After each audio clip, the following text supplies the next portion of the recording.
বৰ্তমান আমি সকলোৱে জানো যে নৱৰাত্ৰি ইতিমধ্যে আৰম্ভ হৈ গৈছে আৰু কিছুদিনৰ পিছতে মা দুৰ্গাৰ মহাষষ্ঠী, মহাসপ্তমী, অষ্টমী আৰু নৱমী আৰু দশমী তিথিও আহি আছে। এই দিনকেইটাত আপুনি মাত্ৰ লঙৰ দ্বাৰা বহুখিনি আপুনি ভাল ফলাফল লাভ কৰিব পাৰে। যদি আপোনাৰ কেৰিয়াৰত বাধা আহিছে বা ব্যৱসায়ত বাধা আহি আছে বা ঘৰত কিবা অসুবিধাৰ সৃষ্টি হৈ আছে, তেন্তে আপুনি মাথো লঙৰ দ্বাৰাই আপুনি এইবোৰৰ উপকাৰ পাব পাৰে, অৰ্থাৎ আপুনি সমস্যাবোৰ সমাধান পাব পাৰিব। এতিয়া মাতৃক সন্তুষ্ট কৰিব হ'লে সামগ্ৰী বহুতো ব্যৱহাৰ কৰা হয় পূজাত, ইয়াৰ ভিতৰত লঙো আছে।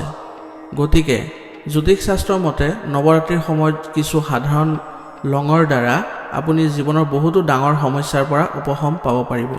গতিকে এই ব্যৱস্থাসমূহৰ বিষয়ে আজি আমি জানো আহক। যদি কঠোৰ পৰিশ্ৰম কৰিও টকা নাথাকে, তেন্তে জীৱনত আৰ্থিক সমস্যাৰ সন্মুখীন হ'ব আৰু এই সমাধানৰ চেষ্টাৰ কাৰণে আপুনি কৰিব পাৰে এইবোৰ উপায়। মা দুৰ্গাৰ সন্মুখত ৰঙা কাপোৰ এখনত 2টা লং ল'ব।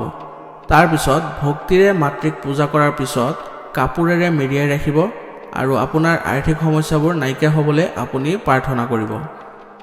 তাৰপিছত আপুনি এই লং যিটো কাপোৰেৰে মেৰিয়াব, সেইটো আপুনি ঘৰত আনি পেলাই য'ত আপোনালোকে টকা পইচা থয় তাত আপোনালোকে ৰাখি থ'ব।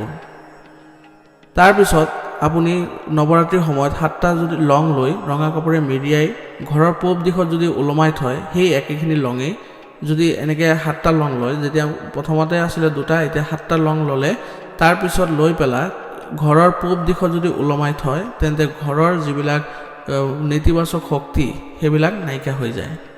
তাৰপিছত নৱৰাত্ৰিৰ শেষৰ পিছত যিকোনো পবিত্ৰ নদীত এইখিনি কাপোৰেৰে মেৰুৱা যিখিনি লং আছিলে সেইখিনি পেলাই দিব। বিশ্বাস কৰা হয় যে এই প্ৰতিকাৰৰ দ্বাৰা ভাগ্যৰ উন্নতি হ'ব আৰু যিবিলাক আপোনাৰ বন্ধ হৈ থকা কাম আছিলে সেইবিলাকো সম্পূৰ্ণ হোৱাৰ সম্ভাৱনা থাকিব।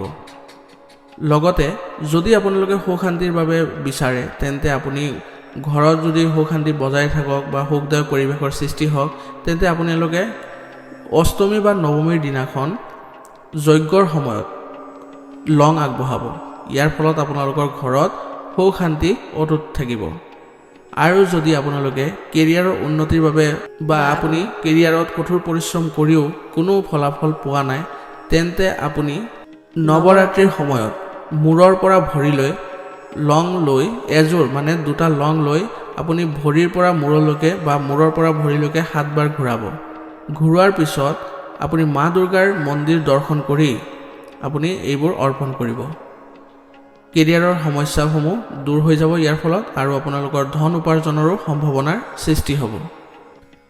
ধন্যবাদ। আজিৰ ভিডিঅ'টো ইমানলৈ সমাপ্ত কৰিছোঁ।